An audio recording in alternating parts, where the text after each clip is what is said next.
Hello दोस्तों, NTA net defence and strategic studies के mock test संख्या 20 में आपका स्वागत है।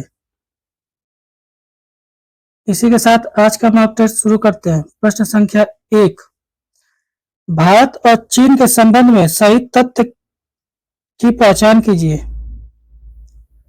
ऑप्शन ए, मई 2020 में गलवान नदी घाटी विवाद हुआ। ऑप्शन बी, 16 जून 2017 को डोकलाम में विवाद हुआ। ऑप्शन सी, वर्ष 1993 में सीमा शांति और अमन समझौते पर हस्ताक्षर हुआ। ऑप्शन डी, उपरोक्त सभी तथ्य सही है। भारत और चीन के संबंध में देखा जाए तो भारत और चीन के संबंध में क्या क्या तथ्य सही है, तो इसमें ऑप्शन ए, मई 2020 में गलवान नदी घाटी पर विवाद हुआ, यह सही है। ऑप्शन बी, 16 जून 2017 को डोकलाम में विवाद हुआ, यह भी सही कथन है। ऑप्शन सी, वर्ष 1993 में सीमा शांति एवं और अमन समझौते पर हस्ताक्षर हुआ, यह भी सही है। तो इस तरह आपका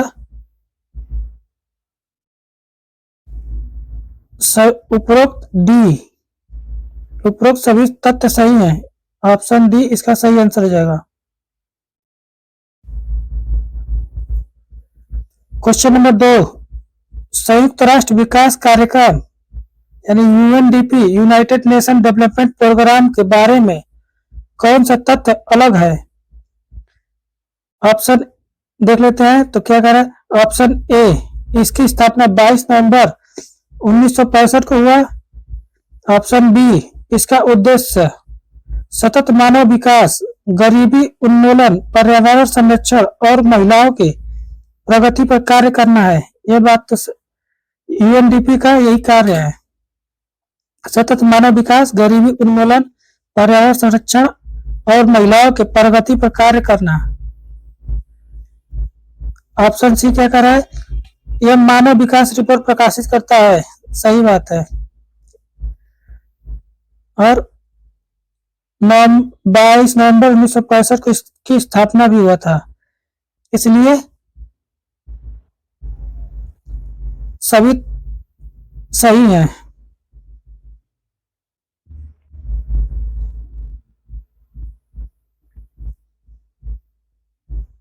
क्वेश्चन नंबर 3, यह किसने घोषणा की कि कभी भी कोई अच्छा युद्ध और बुरी शांति नहीं रही। Option A, Benjamin Franklin. Option B, Eisenhower. Option C, Winston Churchill. या ऑप्शन डी, निक्सन। तो इसका सही आंसर हो जाएगा आपका तीन का A, Benjamin Franklin. Option A इसका सही आंसर हो जाएगा। क्या घोषणा किया था बेंजामिन फ्रैंकलिन ने, तो कभी भी कोई अच्छा युद्ध और बुरी शांति नहीं रही।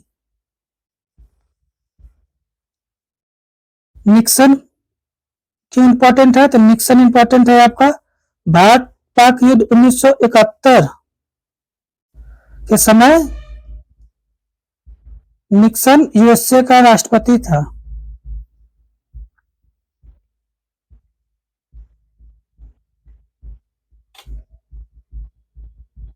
क्वेश्चन नंबर 4, फोर्ट लेजर उद्घोषणा यानी फोर्ट लेजर डिक्लेरेशन किस संबंध से संबंधित है, यानी किससे संबंधित है। Option A, BRICS. Option B, CSO SCO. Option C, ASEAN. या option D, NATO. Fortaleza declaration किससे संबंधित है, यह संबंधित है आपका ब्रिक्स सम्मेलन से।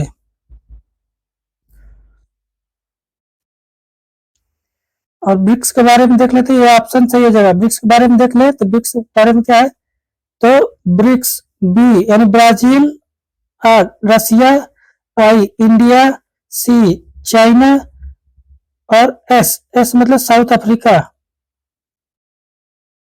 इन पांचों देश को मिला के ब्रिक्स नाम दिया गया। यह विश्व की अग्रणी उभरती अर्थव्यवस्था वाले देशों का एक समूह है जिसमें ये सभी देश शामिल हैं। इसका नामकरण 2001 में ब्रिटिश अर्थशास्त्री जिम ओ'नील द्वारा दिया गया था। ब्रिक्स में 2010 में साउथ अफ्रीका को इसका सदस्य बनाया गया। ब्रिक्स का मतलब साउथ अफ्रीका को ब्रिक्स में शामिल किया गया 2010 में। और वर्ष 2014 में न्यू डेवलपमेंट बैंक की स्थापना पर समझौता हुआ था। न्यू डेवलपमेंट बैंक की स्थापना पर समझौता हुआ कब? 2014 में। 2014 में। और ब्रिक्स की स्थापना कब हुआ था? तो ब्रिक्स की स्थापना हुआ था आपका 2009 में।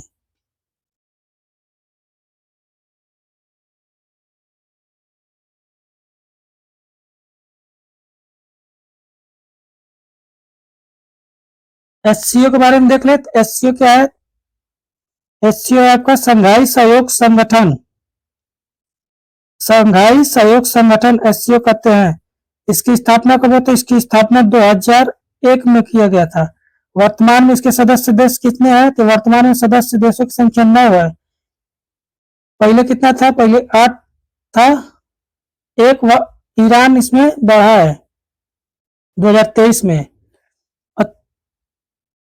एससीओ में मतलब शंघाई सहयोग संगठन में भारत और पाकिस्तान कब सदस्य बना? तो भारत और पाकिस्तान 24 जून 2017 को सदस्य बना। और वर्तमान में कौन सदस्य बना है? तो वर्तमान में ईरान सदस्य बना कब? जुलाई 2023 को।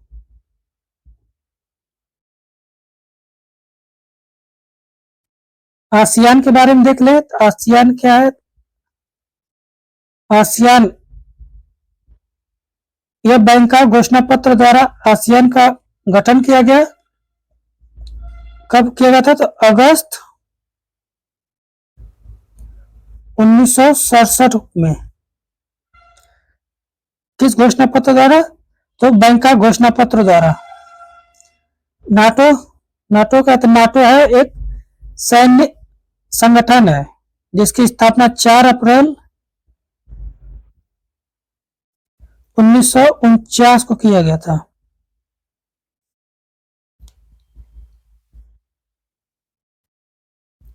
Question number 5। राज्य नैतिकता तथा मूल्यों से उत्साहित होते हैं। निम्न में से यह कथन किससे संबंधित है? ऑप्शन ए यथार्थवादी परिप्रेक्ष्य से, ऑप्शन बी आदर्शवाद से, ऑप्शन सी उदारवाद से, या ऑप्शन डी संरचनावाद से। राज्य नैतिकता तथा मूल्यों से उत्साहित होते हैं, यह किससे संबंधित है? यह संबंधित है आपका ऑप्शन बी आदर्शवाद से संबंधित है।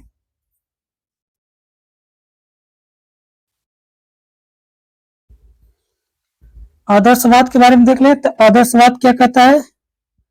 आदर्शवादियों के अनुसार इस जगत को समझने के लिए मन केंद्रीय बिंदु है। इस जगत को समझने हेतु मन की क्रियाशीलता से बढ़कर उसके लिए कोई अन्य वास्तविकता नहीं होती है। आदर्शवाद मनुष्य के आध्यात्मिक पक्ष पर बल देता है। किस पर बल देता है? मनुष्य के आध्यात्मिक पक्ष पर बल देता है। इसी को आदर्शवाद कहते हैं। Question number 6।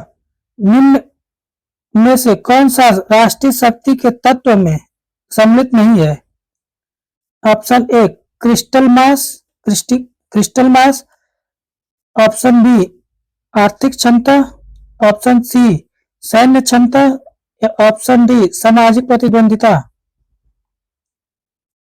राष्ट्रीय शक्ति के तत्व में सम्मिलित नहीं है आपका ऑप्शन डी सामाजिक प्रतिद्वंदिता राष्ट्रीय शक्ति के तत्व में सम्मिलित नहीं है।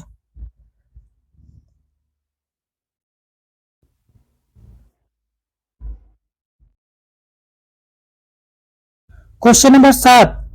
दुनिया के भाग्य का फैसला स्थल पर न होकर समुद्र में होगा और जो भी सागर पर अधिकार करेगा वही विश्व के भाग्य का निर्णायक होगा। यह कथन किस विचारक का है? Option A Johan Galtung, option B Mackinder, option C A T Mahan या ऑप्शन डी जेमिनी। तो इसका सही आंसर हो जाएगा आपका सात का आ जाएगा सी, एटी महान द्वारा कहा गया था। एटी महान ने क्या कहा है? तो दुनिया के भाग्य का फैसला स्थल पर ना होकर समुद्र में होगा और जो भी सागर पर अधिकार करेगा वही विश्व के भाग्य का निर्णायक होगा। तो एटी महान ने समुद्र यानी सागर युद्ध पर अधिक बल दिया।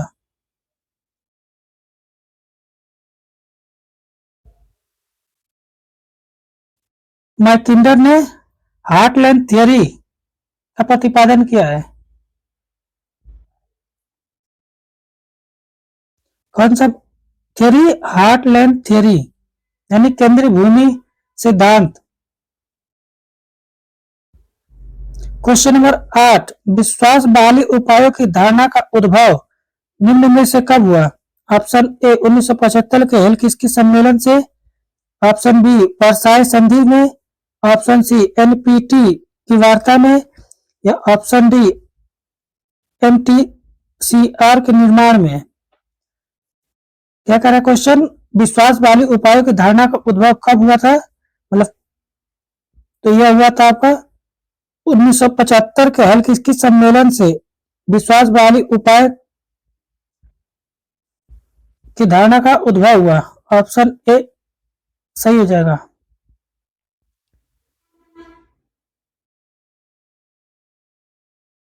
क्वेश्चन नंबर 9, निम्नलिखित युद्धों में से किसमें रासायनिक युद्ध कर्म के अभिभावक के रूप में क्लोरीन का पहली बार उपयोग किया गया?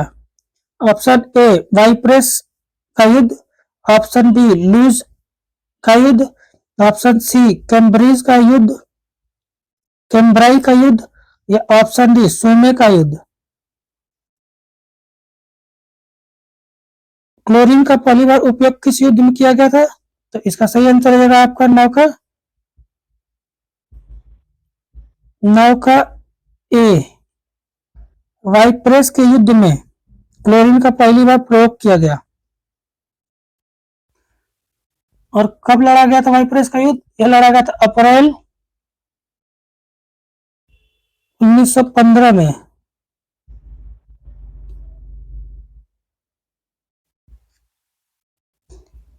और लूज का युद्ध,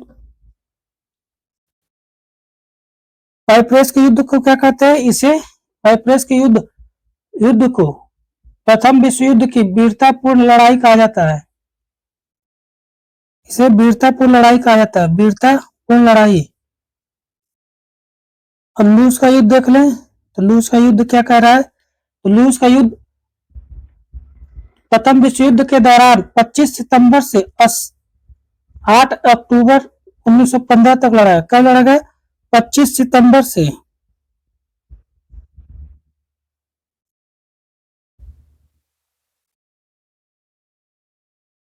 8 अक्टूबर 1915 तक लड़ा गया। 1915 तब फ्रांस में पश्चिमी मोर्चे पर हुई पहली बार जब अंग्रेजों ने जहरीली गैस का इस्तेमाल किया था। इस युद्ध में पहली बार अंग्रेजों ने जहरीली गैस का भी इस्तेमाल किया गया था। और कैम्ब्राई का युद्ध कब हुआ? कैम्ब्राई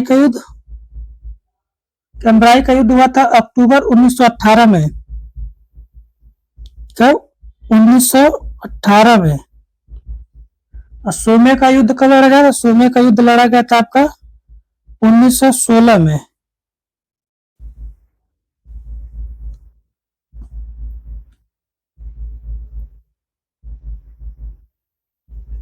क्वेश्चन नंबर 10, फ्रेंडशिप हाईवे किन दो देशों के बीच स्थित है? ऑप्शन ए भारत और नेपाल, ऑप्शन बी पाकिस्तान और अफगानिस्तान, ऑप्शन सी तिब्बत और नेपाल, ऑप्शन सी भारत और बांग्लादेश। फ्रेंडशिप हाईवे किन दो देशों के बीच स्थित है? तो फ्रेंडशिप हाईवे आपका स्थित है तिब्बत और नेपाल के बीच। ऑप्शन सी इसका सही आंसर हो जाएगा।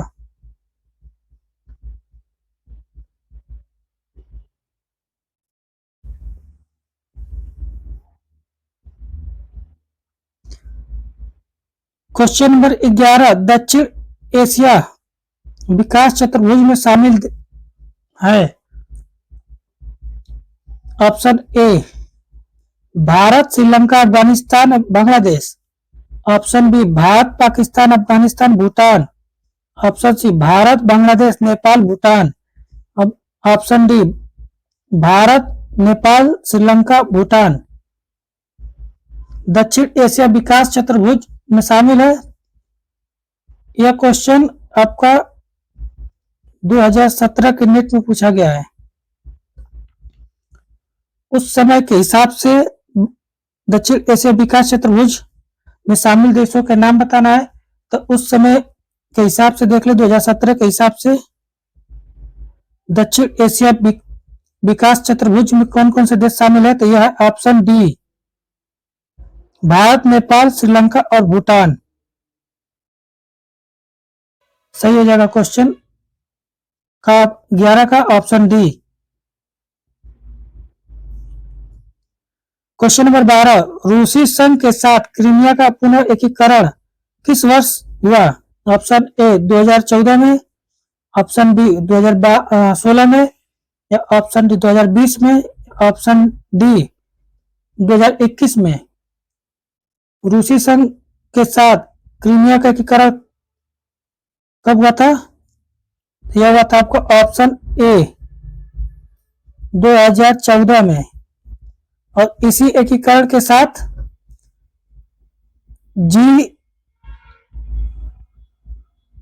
G8 समूह ने रसिया को बाहर निकालकर खुद को G7 में परिवर्तित कर लिया।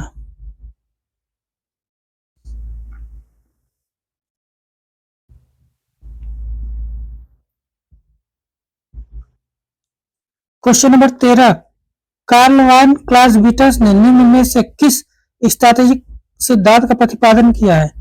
Option A push to the almost, option B expanding torrents, option C strategic paralysis, option D massive retaliation. तो इसका सही आंसर हो जाएगा आपका क्लासविटस का ने कौन सा सिद्धांत दिया है। यह उनका सिद्धांत है option A push to the almost. और स्ट्रैटेजिक। क्वेश्चन नंबर 14, यथार्थवादियों के लिए शक्ति का अर्थ निम्नलिखित में क्या है। ऑप्शन ए शक्ति आर्थिक मजबूती पर आधारित है, ऑप्शन बी शक्ति एक अतर्कपूर्ण धारणा है, ऑप्शन सी शक्ति एक अस्पष्ट धारणा है, ऑप्शन डी शक्ति एक संभावनात्मक तथा सापेक्ष धारणा है। तो क्वेश्चन नंबर 14 क्या कह रहा है, यथार्थवादियों के लिए शक्ति का अर्थ है शक्ति एक संबंधात्मक तथा सापेक्ष धारणा है। ऑप्शन डी इसका सही आंसर हो जाएगा।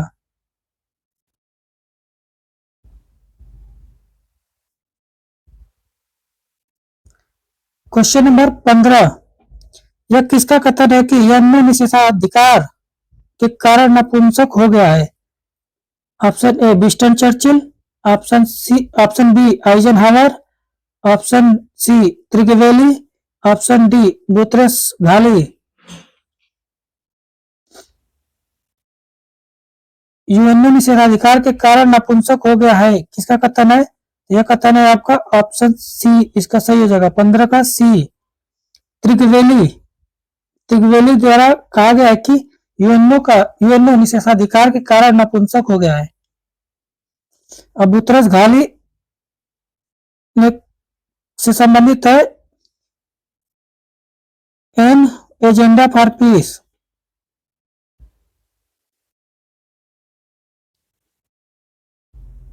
Agenda for piece.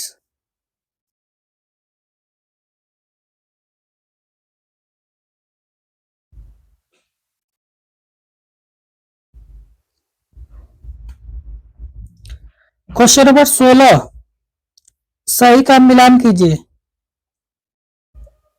JN Chaudhary Kargil युद्ध, जनरल मानिक शाह भारत पाक युद्ध 1965, जनरल थापर भारत चीन युद्ध 1962, जनरल बीपी मलिक भारत पाक युद्ध 1971। मतलब युद्ध दिया है और सेना प्रमुख के नाम दिए गए हैं, इनको मिलान करना। किस युद्ध में कौन से सेना प्रमुख थे उस समय? तो जनरल थापर थे 1962 में थे। मानेक शाह इंदिरा गांधी के साथ थे, तो इंदिरा गांधी ने कौन से युद्ध में के समय थी? ये 1971 के समय में थी। JN चौधरी 1965 में थे। अब बचे बीपी मलिक, तो बीपी मलिक किस में थे? कारगिल युद्ध। इसका सही मिलान हो गया है। JN चौधरी भारत पाक युद्ध 1965,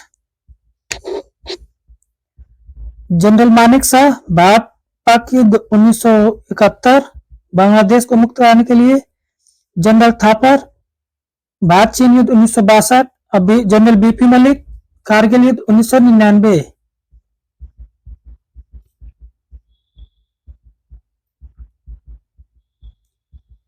क्वेश्चन नंबर 17, वायुसेना का दक्षिण पश्चिम कमान का मुख्यालय है? Option A Bengaluru, option B Allahabad, option C Gandhinagar या ऑप्शन डी नई दिल्ली। दक्षिण पश्चिम का मुख्यालय है वायुसेना का दक्षिण पश्चिम का मुख्यालय कौन सा है निम्न में से? तो यह है आपका गांधीनगर। इलाहाबाद क्या है? यह है सेंट्रल कमान।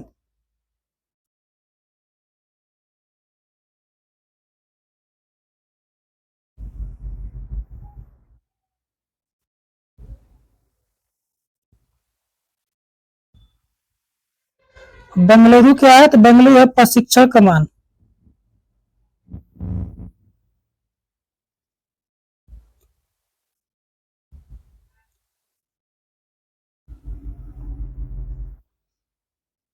प्रशिक्षण कमान का मुख्यालय बेंगलुरु में है, सेंट्रल कमान का मुख्यालय इलाहाबाद में है। और नई दिल्ली में क्या है? तो नई दिल्ली में है पश्चिम एयर कमान का मुख्यालय। पश्चिम एयर कमान का मुख्यालय है कहाँ? नई दिल्ली में। पश्चिम एयर कमान का मुख्यालय का है नई दिल्ली में। क्वेश्चन नंबर 18, निम्न में से अमूर्त तत्व को अलग कीजिए। ऑप्शन ए नेतृत्व, ऑप्शन बी सैन्य क्षमता, ऑप्शन सी राष्ट्रीय चरित्र या ऑप्शन डी आर्थिक क्षमता। अमूर्त तत्व कौन कौन से है? अमूर्त तत्व को छांटना है।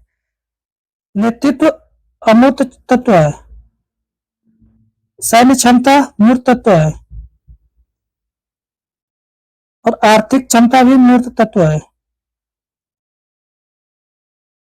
और राष्ट्रीय चरित्र और नेतृत्व ये दोनों अमूर्त तत्व हैं। इसलिए इस 18 का होगा ए और सी दोनों सही हो जाएगा। अमूर्त तत्व में कौन कौन से आते हैं? तो मूर्त तत्व में आते हैं सैन्य क्षमता, आर्थिक क्षमता, भूगोल, प्रौद्योगिक क्षमता, ये सब आते हैं मूर्त तत्व में। कौन कौन से? सैन्य क्षमता, आर्थिक क्षमता, भूगोल,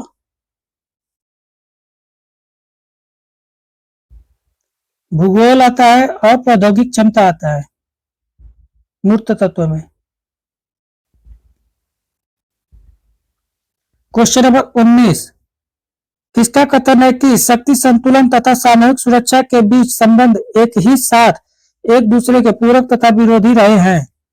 option A Morgenthau, option B Palmer और Perkins, option C Quincy Wright या ऑप्शन डी हेनरी किसिंजर। तो किसका कथन है कि शक्ति संतुलन तथा सामूहिक सुरक्षा के बीच संबंध एक ही साथ एक दूसरे के पूरक तथा विरोधी रहे हैं। तो इसका सही आंसर हो जाएगा आपका ऑप्शन सी। क्विंसी राइट का कथन है कि क्विंसी राइट ने कहा था कि शक्ति संतुलन तथा सामूहिक सुरक्षा के बीच संबंध एक ही साथ एक दूसरे के पूरक तथा विरोधी रहे हैं।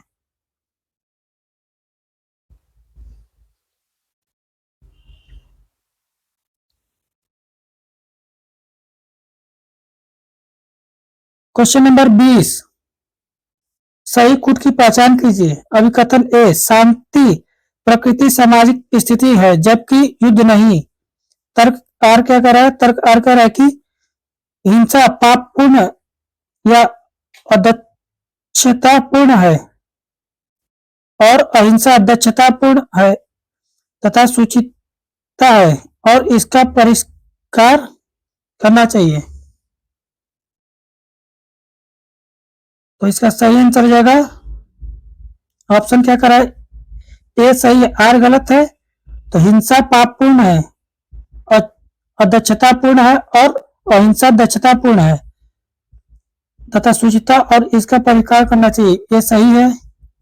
शांति प्रकृति सामाजिक स्थिति है जबकि युद्ध नहीं, ये भी सही है। तो इसमें दोनों सही है, तो दोनों ऑप्शन 4 इसका सही आंसर हो जाएगा, दोनों सही है। Question number 21, Henderson book report निम्नलिखित में से किससे संबंधित है? वह है ऑप्शन ए 1962 का भारत चीन युद्ध, ऑप्शन बी कारगिल युद्ध, ऑप्शन सी गोवा की मुक्तिकरण या ऑप्शन डी 1971 भारत पाक युद्ध। हेडरसन ब्रुक्स रिपोर्ट किससे संबंधित है? तो यह संबंधित है आपका ऑप्शन ए से, भारत चीन युद्ध 1962 से। और कारगिल किससे संबंधित है? कारगिल युद्ध संबंधित है आपका के सुब्रमण्यम समिति, कारगिल समीक्षा समिति के अध्यक्ष है के सुब्रमण्यम। कारगिल समीक्षा समिति के अध्यक्ष थे के सुब्रमण्यम। और हेडरसन बुक रिपोर्ट संबंधित किससे थी? भारत चीन युद्ध 1962 से। इसी के साथ आज का मॉक टेस्ट समाप्त हुआ। जय हिंद, जय भारत।